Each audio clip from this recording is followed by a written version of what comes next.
Galera, bom dia, boa tarde, boa noite, boa madrugada. Meu nome é Sidney Martins, professor de língua portuguesa aqui do LAC, o concurso, o maior site de videoaulas do Brasil, quiçá das Américas.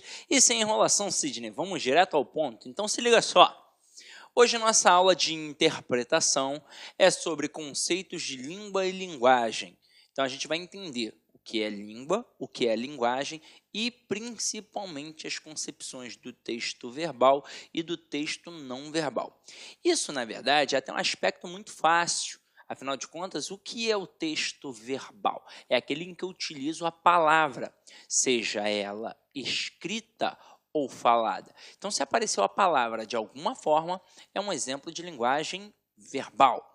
E quando eu falo em linguagem não verbal? É fácil. Se a verbal é aquela em que eu uso a palavra, a não verbal é aquela em que eu não utilizo o quê? A palavra. Então, eu vou me valer então de quê, Sidney? Eu vou me valer de imagens, de gestos, de expressões, mas nunca da palavra. Sidney, e quando a gente usa tanto um quanto o outro? Então, eu uso uma palavra, mas eu também tenho uma imagem. Que exemplo de texto eu tenho aí no caso? Eu tenho um exemplo de texto misto. É uma linguagem mista. E aí, ó, a gente vai fazer um estudo dirigido, mas eu já vou levantar a bola aqui. Não importa a incidência, se você tem uma imagem e 1000 palavras, ou se você tem uma palavra e 1000 imagens, se as duas formas estão aparecendo, ambas contribuem para o processo de interpretação. Ambas, não importa quem está aparecendo mais. Tanto a linguagem verbal quanto a não verbal, se aparecem no mesmo texto, se é um exemplo de linguagem mista, elas contribuem significativamente para que você possa entender aquele texto. Não vai ter, tal parte é mais importante porque é a palavra. A imagem é mais importante porque apareceu mais. Não. Ambas contribuem significativamente da mesma forma, tá? Agora, como é um exemplo, uma parte da aula tecnicamente tranquila, para que não surja nenhum tipo de dúvida, a gente vai fazer um estudo dirigido. Afinal de contas, é neste tipo de assunto que a gente pensa, isso é mole para mim, isso é fácil, que a gente acaba derrapando. Quando a gente tem aquele assunto, opa, isso é difícil, a gente acaba dispensando mais tempo, né? A gente acaba estudando mais, a gente acaba caindo mais para dentro e, consequentemente, fica mais ligado na hora que cai na prova. Quando a gente pega um assunto que a gente, opa, esse assunto é molezinha, eu vou arrebentar, não preciso nem estudar. É nesse que a gente acaba caindo do cavalo, não é verdade? Então, vamos lá, ó. Numa comunicação, as pessoas fazem uso de palavras, gestos, expressões corporais, faciais, etc. Tudo isso é linguagem. Então, linguagem é tudo que a gente usa. Eu aqui agora estou falando e estou gesticulando, eu estou fazendo expressões faciais, tudo isso é uma linguagem. Agora, linguagem é um processo comunicativo pelo qual as pessoas interagem entre si. Então, o intuito primordial é a interação. Se a linguagem tiver como unidade básica a palavra, falada ou escrita, ela será verbal. A linguagem, no entanto, pode possuir outros tipos de unidade, como o gesto, o movimento, a imagem, etc. Nesse caso, ela será não verbal. Há ainda as linguagens mistas, como as histórias em quadrinhos, o cinema, o teatro, em que se fundem a palavra e outros tipos de unidade. Aí eu vou levantar a bola para um exemplo de linguagem mista muito próximo a você neste exato momento. É a videoaula. Você está aí vendo uma imagem em que eu utilizo outras imagens, então já tem aí de cara um exemplo de linguagem não verbal, mas eu estou aqui o tempo todo falando. E além de estar falando, eu escrevo, eu apresento slides com textos que eu utilizo a palavra, e então aí a gente está fazendo um exemplo de linguagem mista. A videoaula é o melhor exemplo de linguagem mista que você tem mais próximo de você neste exato momento.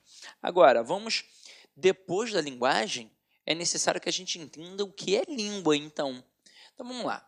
Quando as pessoas interagem por meio da linguagem verbal, elas fazem uso de um sistema de representação socialmente construído, conhecido como língua.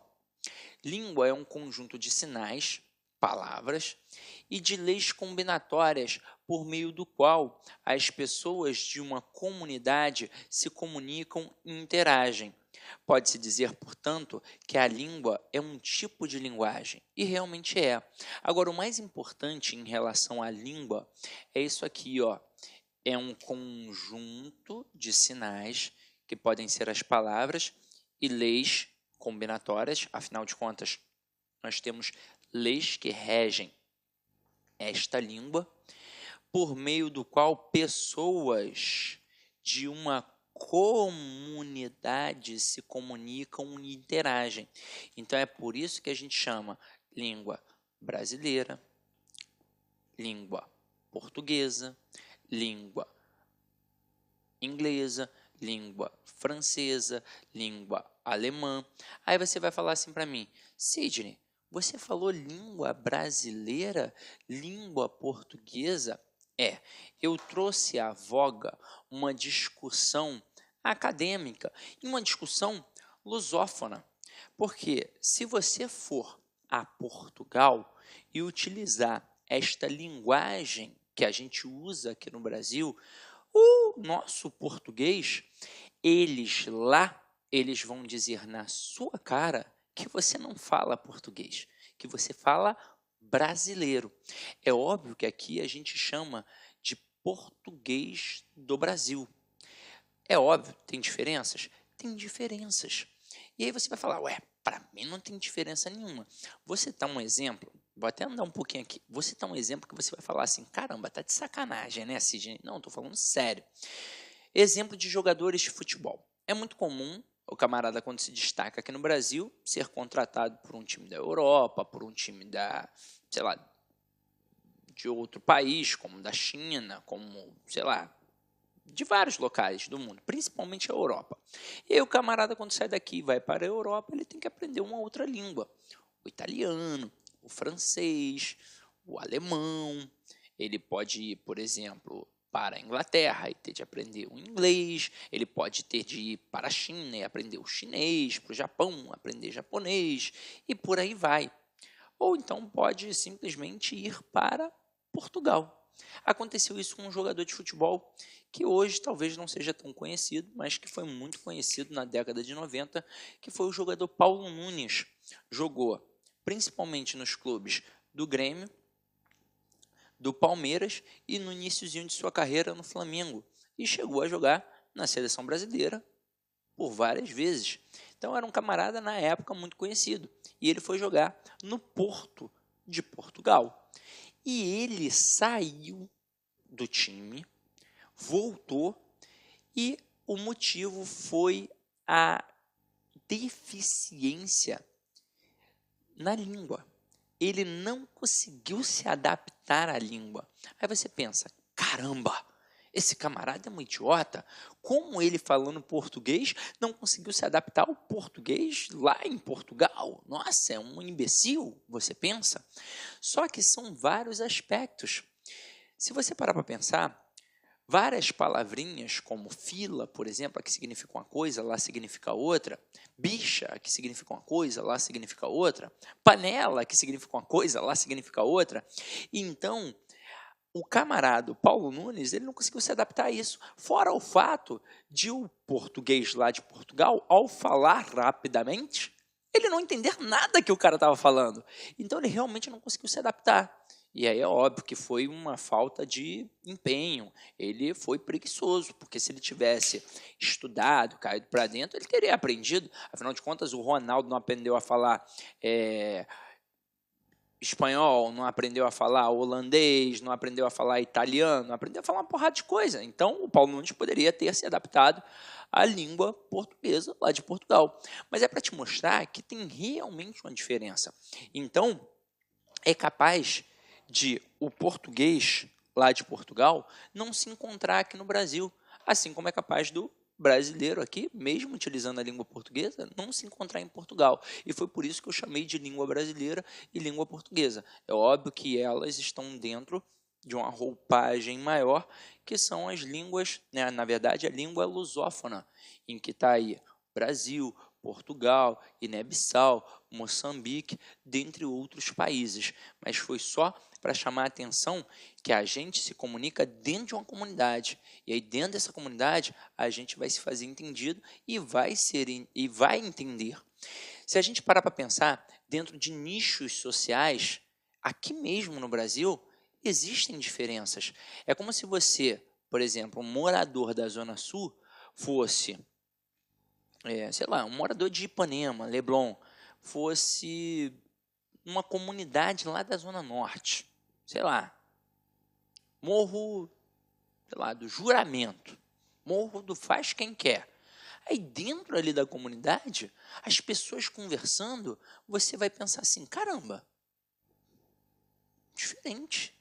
Isso não é como as pessoas nos locais em que eu moro falam. Só que aí a gente vai ampliar, isso já vai além da linguagem, além da língua. A gente vai trabalhar essa linguagem num contexto de variação linguística. E a gente trabalha estratos sociais. É algo para um outro momento para a gente estudar de forma mais aprofundada, tranquilo? Agora, para que a gente possa entender exemplos de linguagem verbal e não verbal, eu trouxe algumas imagens aqui para vocês. Então vamos lá, ó. Aqui a gente tem não fume. Todo mundo é capaz de entender. E aí, olha só que parada bacana. Isso daqui é um exemplo de linguagem não verbal. Isso aqui não é língua portuguesa. Isso aqui não é entendido apenas no Brasil. Isso é entendido nos Estados Unidos. Isso é entendido na China. Isso é entendido na Guiné-Bissau, em Moçambique. Isso é entendido em qualquer local. Então, isso daqui é uma linguagem. Todos são capazes de entender a linguagem não verbal. Agora, quando a gente usa a palavra, tem de ter um código, tem de ter uma regra, tem de ter um sistema linguístico aqui. Na língua portuguesa, a gente utiliza um sistema linguístico chamado SVC, em que a gente tem sujeito, verbo e complemento. Mas tem de ter o código, tem de ter as regras para que sejam entendidas. E aí é por isso que a gente tem um português padrão. O português padrão da língua portuguesa, que é o português culto, ele serve para que você seja entendido em qualquer local do Brasil. Agora, linguagem não verbal, entendido em qualquer parte do mundo. Acompanhe aqui comigo, ó. Aqui a gente tem um semáforo. E olha que interessante, a palavra semáforo, ela é muito interessante semanticamente. Sema significa ideia e foro significa levar. Então, semáforo significa levar uma ideia. Ideia de quê? Ora, as luzes aqui, as cores vão transmitir essa ideia. Se está vermelho, é para eu ficar parado. Se está amarelo, é para eu ter atenção. Se está verde, é para seguir. Então, isso daqui é entendido em qualquer local do mundo. Olha o próximo aí. Proibido celular, proibido telefone. Geralmente nas agências bancárias. Ora, o real motivo, não sei porquê, né? Dizem que é por conta daquela famosa saidinha de banco, né? Você está ali, pega 3 mil reais, 5 mil reais, aí o camarada avisa a um ladrão que está lá fora, ó, fulano aí, ó, que está saindo com a blusa preta, sei lá, calça vermelha, tá com 5 mil reais agora, rouba aí. E talvez seja por isso. Mas, gente, não vou nem entrar na seara das discussões em relação às leis contra bancos, né? Então, vamos lá. Aqui é proibido estacionar e desembarcar. Então não pode parar de jeito nenhum, né, meu companheiro?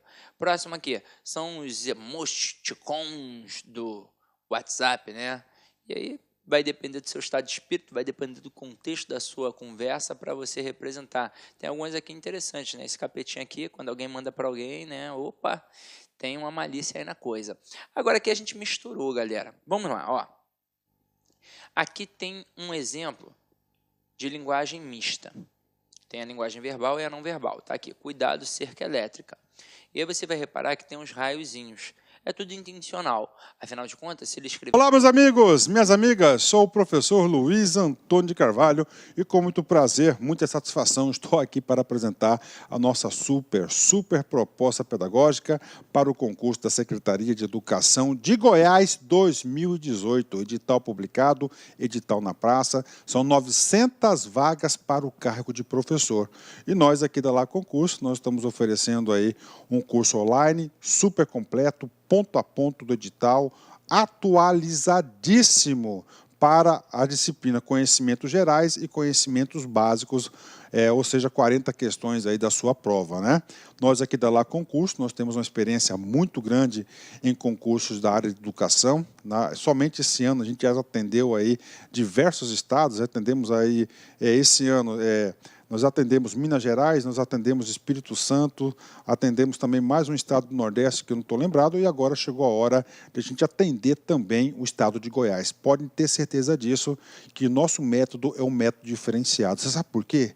Porque somente aqui na Lá Concurso que nós temos o Personal Coach. Personal significa pessoal e coach significa treinador. Então, nós temos um estudo em regime de metas. Todos os dias você vai ter uma meta de estudos. Já elimina um problemão para você, porque você não sabe qual que vai ser a primeira aula a ser assistida. Não, o sistema já vai produzir para você. Quem alimenta o sistema são professores experientes, né?